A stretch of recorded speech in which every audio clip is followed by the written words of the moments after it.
नमस्कार, नीलम फॅशन क्रिएशनमध्ये तुम्हा सर्वांचं खूप खूप स्वागत आहे। आजच्या व्हिडिओमध्ये मी तुम्हाला बाही कटिंगच्या दोन पद्धती शिकवणार आहे। तर एक म्हणजे मुंडा घेरानुसार आणि दुसरी जी असणार आहे आपली छाती घेरानुसार बाही कटिंग असणार आहे।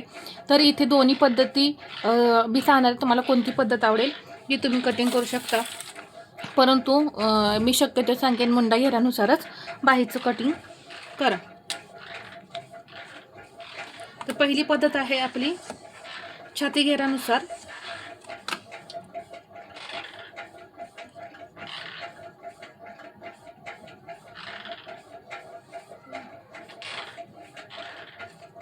छाती घेरानुसार बाहीचं कटिंग कसं करायचं हे मी तुम्हाला सांगते। तर यामध्ये काय असतं, छाती घेरानुसार बाही कटिंग म्हणजे काय, पहिलं हे समजून घ्या। छाती घेरानुसार बाहीचं कटिंग म्हणजे छातीचा चौथा भाग आपल्याला बाहीची घडी म्हणून, बाहीची रुंदी म्हणून टाकायचा असतो आणि मग बाकीचं ड्राफ्टिंग जे काही असेल ते आपण करतो। म्हणजे या कटिंगमध्ये आधी आपण बाहीची घडी काढतो आणि मग बाहीचे आकार देतो। आणि मुंडा घेरानुसार जेव्हा बाहीचं कटिंग करतो त्यावेळेस आपण मुंडा घेर टाकून पूर्ण बाहीचं ड्राफ्टिंग केल्यानंतर आपली बाही घडी किती भरते हे आपल्याला समजतं।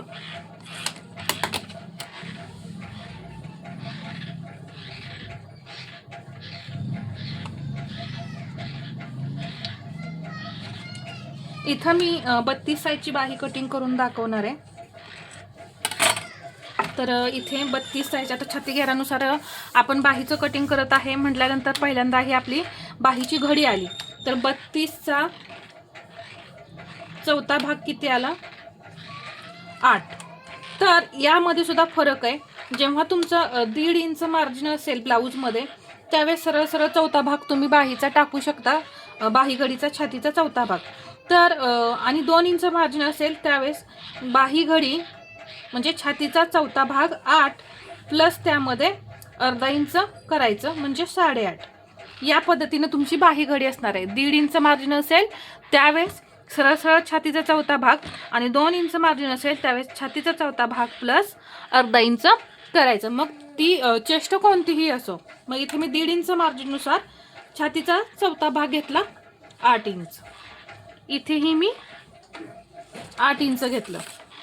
पहिली आपली इथं बाहीची घडी निघणार छाती घेरानुसार। तर इथं आपली घडी तयार झाली 8 इंचाची। बाहीची उंची घेऊया 4 + 1 5 इंच। उंचीचं मार्किंग झालं। मग असा हा बॉक्स आपला तयार झाला। इथे आता कॅप हाईट घ्यायची 3 इंच।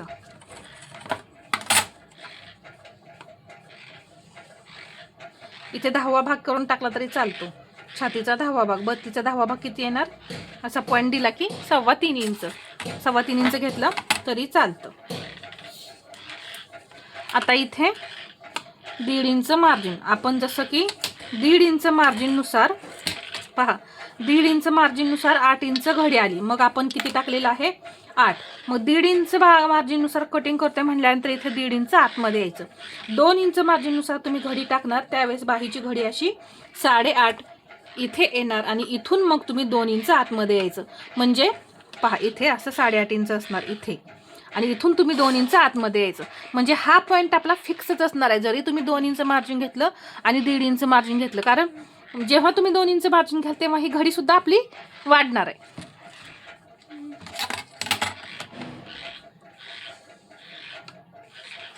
इथे मी एक तिरकी लाईन ओढून घेतली आणि या लाईनचे मी समसमान 4 भाग करून घेणार आहे।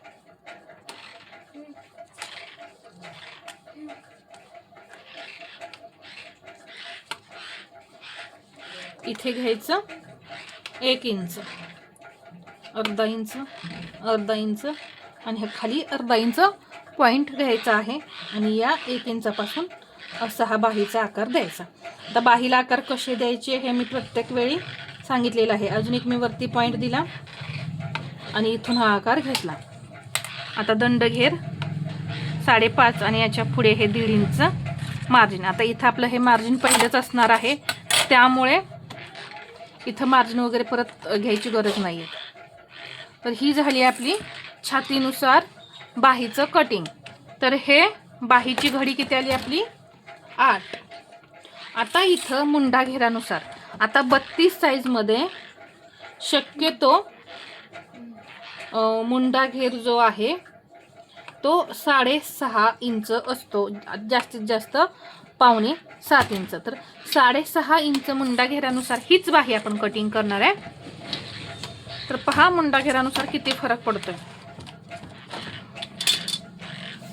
छाती घेरानुसार जेव्हा आपण कटिंग करतोय त्यावेळेस मुंडा घेर 7.5 इंच भरतोय. इथं पहा बरोबर 7.5 इंच हा मुंडा घेर भरतोय. इथं दिसतच असेल तुम्हाला. परंतु जेव्हा आपण ब्लाऊजवरून मुंडा घेर घेतो त्यावेळेस तो एक कमी असू शकतो, जास्त असू शकतो, किती असेल तेवढा तो घ्यायचा आणि त्यावरती तुमची बाहीची घडी डिपेंड असणार आहे. 7 इंच मुंडा घेर असेल तर बाही घडी वाढणार, 6.5 इंच मुंडा घेर असेल तर बाहीची घडी कमी भरणार. सेम 3 इंच कॅप हाईट घेतली, सेम सर्व मी इथं तुम्हाला घेऊन दाखवणार आहे. आता मात्र इथं मी 6.5 इंच मुंडा घेर घेणार आहे. आता मी जास्तीत जास्त जेव्हा 32 साईजचं ब्लाऊज कटिंग करते ना 6.5 इंच मुंडा घेर असतो पहा, जास्तीत जास्त 32 मध्ये. म्हणजे जेवढे मी 32 साईजचे ब्लाऊज कटिंग केले त्यामध्ये तरी मला 6.5 इंचच मुंडा घेर आलेला आहे. तर इथून मी 6.5 इंच असं मार्किंग करून घेऊन परत हे 1.5 इंच ब्लाऊजचं जे मार्जिन आहे ते टाकलेलं आहे. इथून एक तिरकी लाईन ओढून घेतली,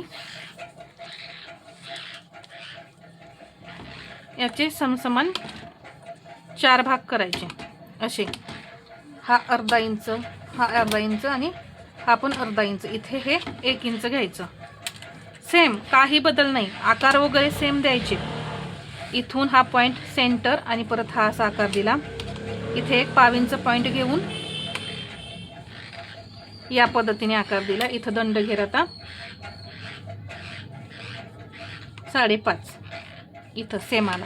असा बरोबरीने दंड घेर आला आणि 1.5 इंच मार्जिन हे असं डाऊन करायचं. इथेही हे डाऊन करायला असं विसरायचं नाही. तर या पद्धतीनं मी बाहीचं कटिंग दाखवलं.